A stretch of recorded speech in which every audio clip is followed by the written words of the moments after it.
Assalamualaikum warahmatullahi wabarakatuh. Alhamdulillah kita ketemu lagi di berbincang-bincang, bercakap-cakap dalam pemenuhan tugas CGP Angkatan 11, yaitu tugas demonstrasi kontekstual modul 3.1. Apa kabarnya Dokter? Ya baik Pak Surosikin, sehat selalu. Amin, alhamdulillah.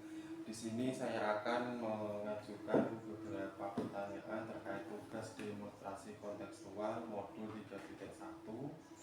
Pertanyaan wawancara atau guiding question for the interview. Ya, silakan. Nanti kalau pertanyaannya bisa saya jawab, akan saya jawab. Kalau tidak, nanti kita sharing bersama. Siap. Yang pertama, selama ini bagaimana Pakda dapat mengidentifikasi kasus-kasus yang merupakan dilema etika atau rujukan moral? Jadi Bapak, untuk pengalaman saya di SD 4 Pelajaran, itu masalah yang dikatakan rujukan moral tadi adalah masalah-masalah yang berkaitan dengan benar dan salah. Jadi di sini benar dan salah menurut hukum itu berarti kita katakan sebagai rujukan moral itu sudah pasti dan sudah bisa diselesaikan dengan masalah-masalah yang berkaitan dengan hukum. Tapi masalah-masalah yang biasanya di SD kita yang terjadi adalah masalah-masalah yang seperti itu juga ada. Masalah yang sebetulnya benar sama benar juga ada, yang dikatakan benar sama benar adalah dilema etika tadi, bisa dikatakan masalah. Nah, ini sangat krusial, biasanya nanti pemecahannya ada tindak lanjutnya tersendiri. Itu ya Pak. Ya. Pertanyaan berikutnya Pak, yang kedua.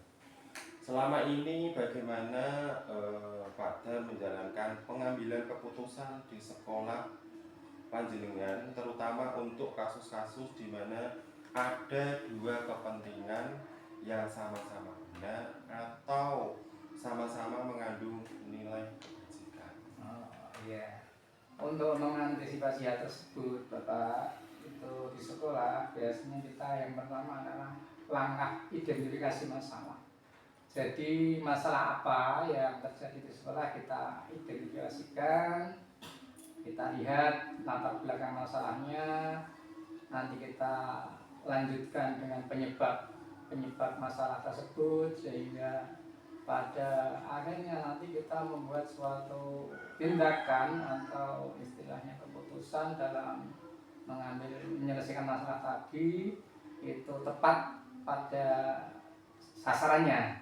Tapi itu juga nanti kita biasanya selalu melibatkan semua stakeholder di sekolah, terutama warga sekolah, guru-guru, komite juga kita libatkan, terus staf-staf sekolah, sehingga kita gali dari situ permasalahan apa yang timbul, penyebab apa yang akan terjadi, penyebab-penyebabnya itu, terus masalah apa yang terjadi, sehingga nanti kita membuat suatu keputusan dalam menyelesaikan masalah itu tepat atau paling tidak mendekati kebenaran atau penyelesaian yang sama-sama bisa kita akomodir sehingga permasalahan selesai tanpa ada masalah baru. Tentunya dengan musyawarah Pak. Nah, ya dengan musyawarah, maka bersama kesepakatan guru dan staf sekolah. Terima kasih Pak. Berikutnya Pak, yang ketiga, langkah-langkah atau prosedur seperti apa yang bisa panjenengan lakukan selama ini Pak? Iya, berkaitan dengan apa? Berkaitan dengan masalah-masalah yang tadi timbul itu setelah kita identifikasikan, nantinya kita memanggil yang bermasalah, artinya kedua belah pihak kita panggil, kita cari atau kita beri apa ini yang masalah yang terjadi, sehingga kedua masalah itu, kedua orang tua atau kedua yang bermasalah tadi paham terhadap suatu masalahnya itu, sehingga nanti pada akhirnya setelah paham masalah itu dalam menyelesaikan tidak terjadi kesalahpahaman. Artinya kedua belah pihak itu saling mengerti duduk permasalahannya, sehingga nanti dalam mendapatkan solusi kemudian masalah itu dapat memperoleh sesuatu yang tidak merugikan salah satu pihak gitu. Tidak ada yang dirugikan Pak. Iya. Terima kasih Pak. Berikutnya yang keempat Pak, hal-hal apa saja selama ini yang jenengan anggap efektif dalam pengambilan keputusan pada kasus-kasus dilema etika? Ya, terima kasih. Masalah itu tentunya berkaitan dengan tadi rentetan peristiwa tadi Pak. Nah, dalam rentetan peristiwa tadi pada prinsipnya setelah kedua yang bermasalah tadi kita panggil, terus pada prinsipnya kita beri suatu masukan, keberadaan, terus yang bisa diterima oleh kedua belah pihak, sehingga pada akhirnya nanti perselisihan kedua-duanya tidak menimbulkan masalah baru. Jadi pas sehingga apa yang nanti diselesaikan perselisihan tidak menimbulkan masalah di antara kedua belah pihak. Dan kami dari sekolah selama ini yang menjadi tantangan yang dalam hati adalah pesan adalah bagaimana solusi terbaik bagi kami adalah solusi musyawarah mufakat.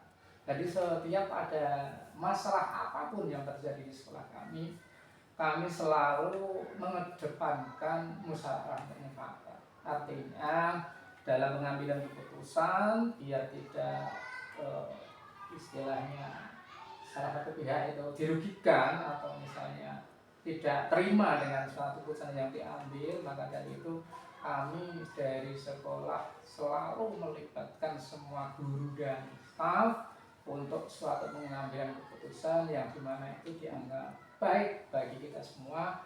Itulah yang nanti kita sepakati dan kita lakukan bersama seperti itu. Intinya mencari solusi yang terbaik sehingga tidak menimbulkan suatu masalah pada akhirnya nanti. Terima kasih.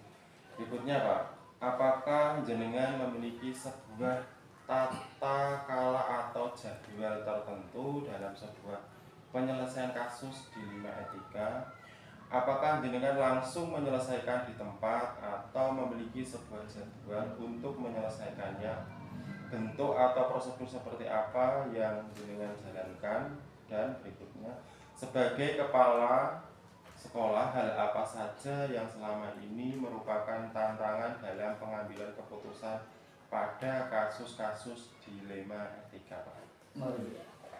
Nah, untuk jadwal Bapak, itu kita tidak mempunyai jadwal yang pasti.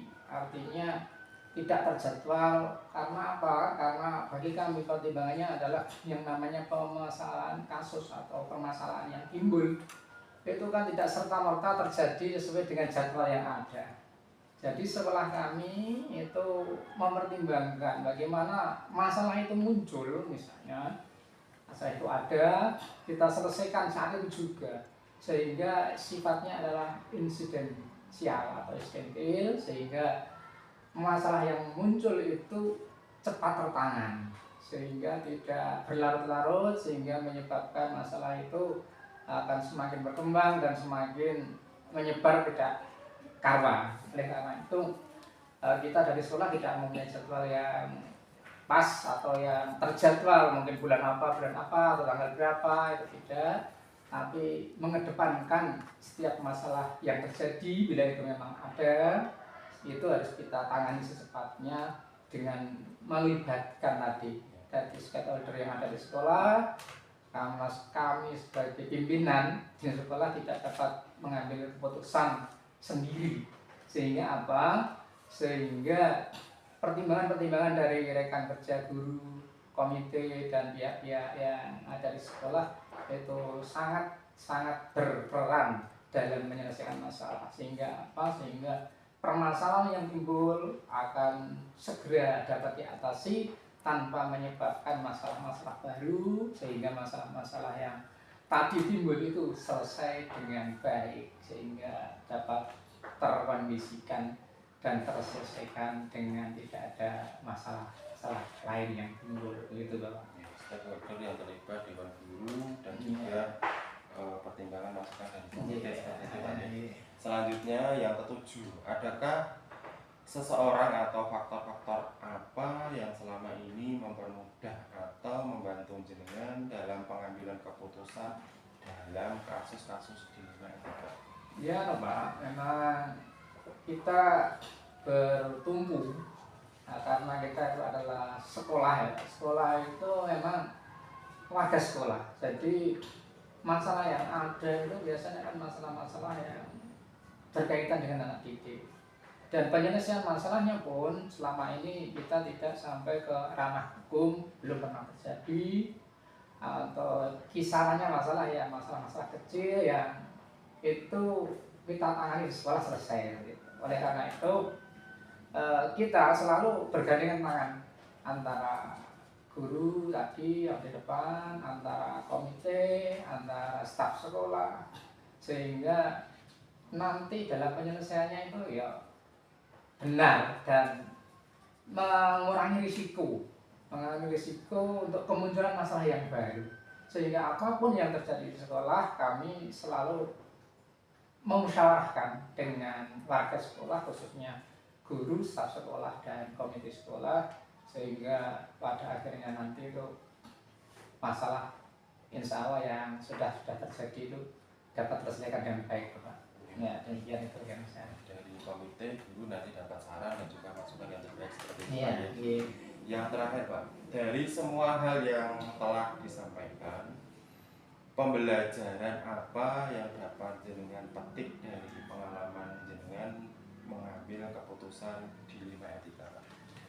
Ya, pada prinsipnya kami sekolah selaku kepala sekolah ya itu kami selalu mengedepankan asas musyawarah. Jadi musyawarah itulah yang kami kembangkan di sekolah saya. Baik itu menghadapi masalah yang berkaitan dengan siswa, berkaitan dengan guru, itu selalu utamanya kita rebut bersama-sama. Sehingga dalam musyawarah tadi mana keputusan yang kita ambil nanti pada akhirnya keputusan dapat kita pertanggungjawabkan sehingga keputusan itu secara moral itu dapat diterima oleh yang bermasalah dan secara etika keputusan itu bisa diselesaikan dengan baik. Demikian itu yang jawaban dari saya masalah kedepannya atau tindak lanjutnya. Terima kasih, Pak, atas waktunya. Kita bisa berbincang-bincang terkait wawancara tugas demonstrasi kontekstual maupun identitas satu. Alhamdulillah sekian pertanyaan, 8 pertanyaan sudah terjawab dan terima kasih. Nanti kalau ada waktu, ada tugas lagi saya bisa untuk melanjutkan berbincang-bincang untuk menyelesaikan tugas CPP 11 ini. Iya, terima kasih. Semoga bermanfaat. Terus ke depannya dapat dijadikan acuan atau sebagai komitmen untuk melanjutkan panjenengan selaku guru CPP untuk dijadikan bahan pertimbangan untuk melangkah seandainya jenengan nanti jadi kepala. Oke. Ini sudah tahun. Terima kasih.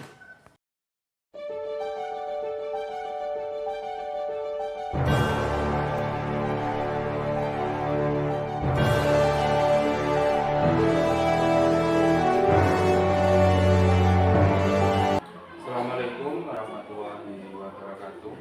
Waalaikumsalam warahmatullahi wabarakatuh. Perkenalkan, saya Purwasikin, CPP Angkatan 11 dari SDN 4 Rajan.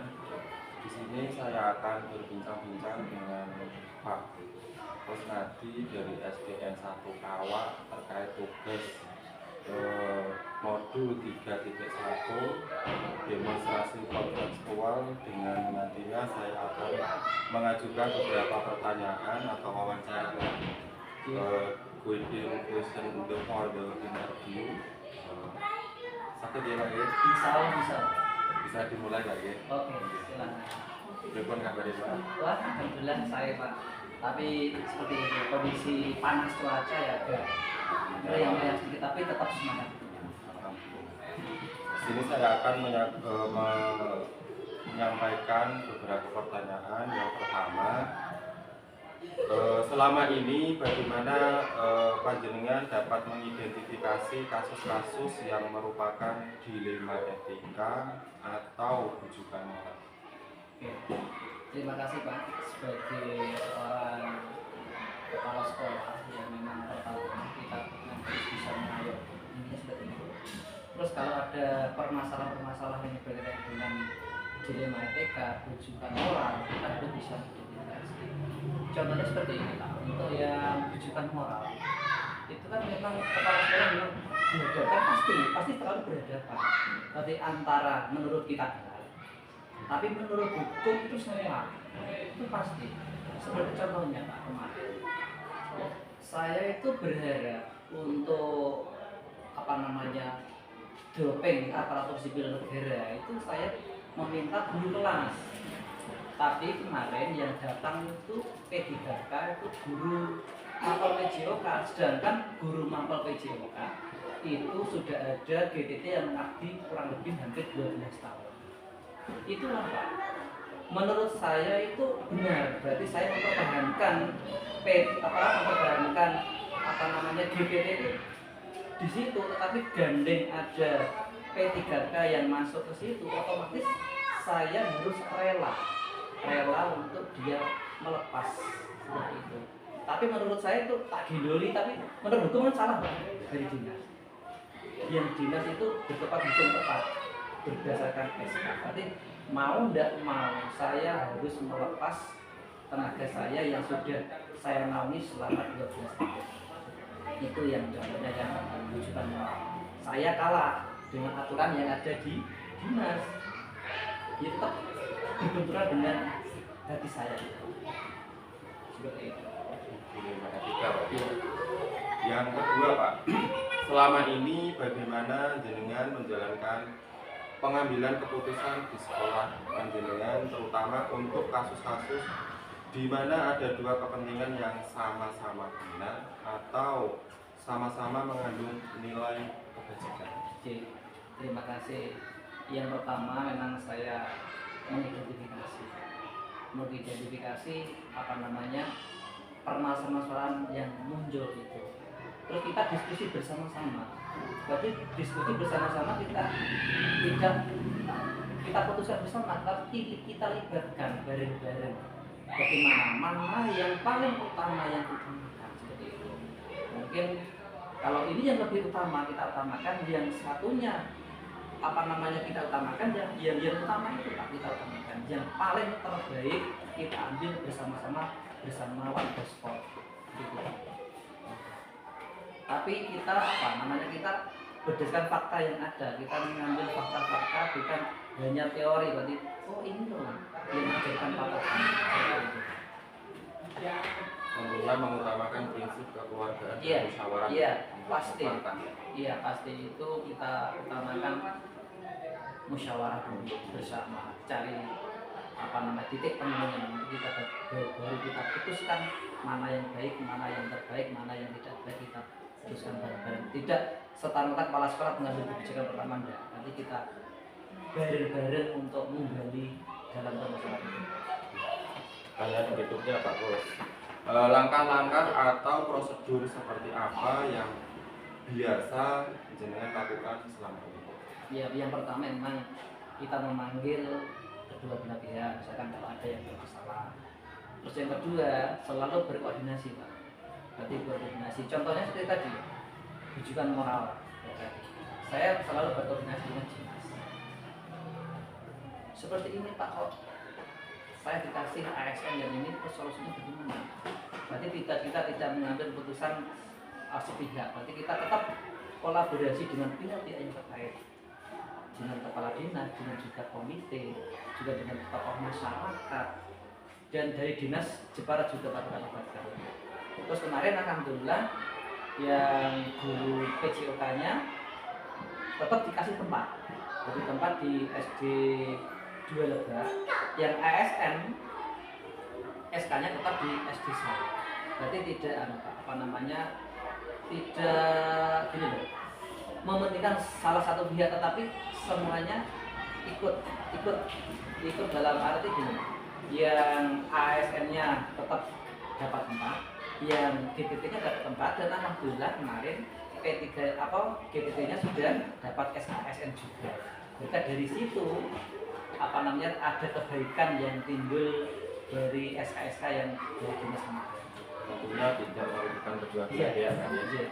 Berikutnya Pak Ros, hal-hal apa saja yang selama ini dengan anggap efektif dalam mengambil keputusan pada kasus-kasus dilema etika?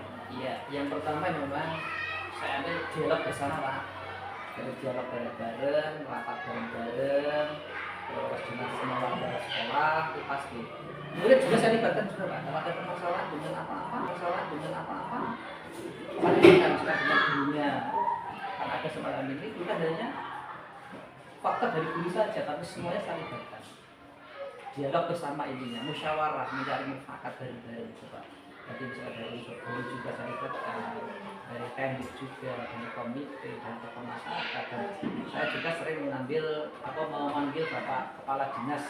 Kalau di sini seperti gitu, itu saya libatkan dalam saya mengambil keputusan yang mungkin dianggap dilema.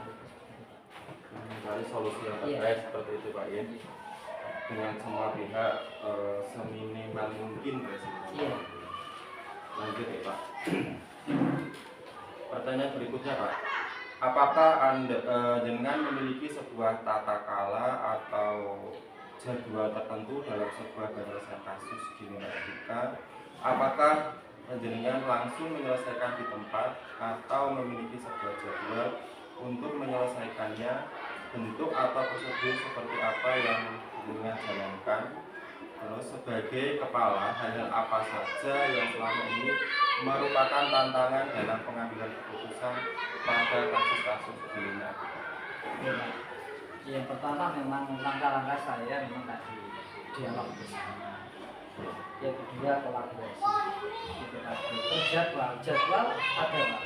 Berarti saya setiap 1 bulan di akhir bulan tetap saya walaupun sedikit saya melakukan pembinaan dan melakukan koordinasi dengan Bapak Ibu guru yang ada di sini dan teknik apa persoalan-persoalan yang muncul di sini. Nah, di situ nanti akan ada sebuah penyelesaian bersama. Jadi nanti tidak hanya kepala sekolah yang menyelesaikan, tapi bareng-bareng seperti itu Pak. Jadi jadwal ada, programnya ada, tapi kalau terjadi mendadak ada sebuah persoalan, tetap nanti hari itu juga saya selesaikan secara cepat. Nanti dengan memanggil pihak yang terkait, contohnya misalkan saya dengan Ibu Tuti misalkan seperti itu, berarti saya panggil bersama Ibu Tuti atau Tuti, saya panggil duduk bersama apa permasalahannya yang timbul, dan nanti di situ ada sebuah kebijakan, ada sebuah solusi nanti kita lakukan bersama, dan juga saya melibatkan semua warga sekolah. Berarti tidak saya tinggal Pak, berarti semua warga sekolah, semua yang pengambil kebijakan itu stakeholder saya tetap saya libatkan dalam mengambil keputusan, terutama di rumah etika dan kebijakan. Dan Dewan Guru juga mempertimbangkan masukan dari komite. Iya pasti itu Pak. Berikutnya Pak, adakah seseorang atau faktor-faktor yang selama ini mempermudah atau membantu panjenengan dalam pengambilan keputusan dalam kasus-kasus dilema etika? Iya, alhamdulillah Pak, itu memang banyak sekali, terutama dari guru-guru senior saya.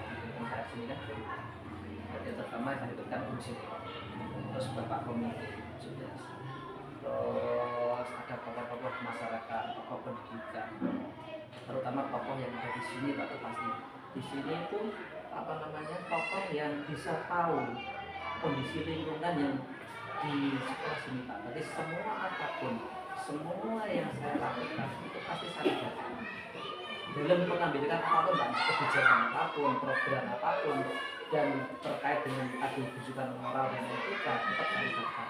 Masalahnya apa? Kalau tidak dilibatkan nanti bisa ngobrol-ngobrol. Kalau dengan pihak-pihak terkait kan nanti tidak ada solusi. Oh ini nanti diselesaikan bersama. Guru, komite, dan tokoh seperti apa ya? Yang terakhir Pak, dari semua hal yang telah disampaikan, pembelajaran apa yang dapat panjenengan petik dari pengalaman panjenengan mengambil keputusan dilema etika? Oke, ini Pak, sebagai pemimpin sekolah ya Pak. Jadi belajar sekolah pembelajaran yang saya ambil dalam mengambil sebuah keputusan harus didasarkan pada musyawarah dan musyawarah. Tapi semua apapun, semua kebijakan apapun yang dilaksanakan dari semua program-program itu memang didasarkan dalam musyawarah dan mufakat untuk mencapai suatu titik temu dalam melaksanakan program atau dalam menyelesaikan sebuah persoalan. Intinya musyawarah, jangan ditinggal Pak itu, dialog diskusi dan selalu melibatkan stakeholder yang ada di sekolah. Itu Pak.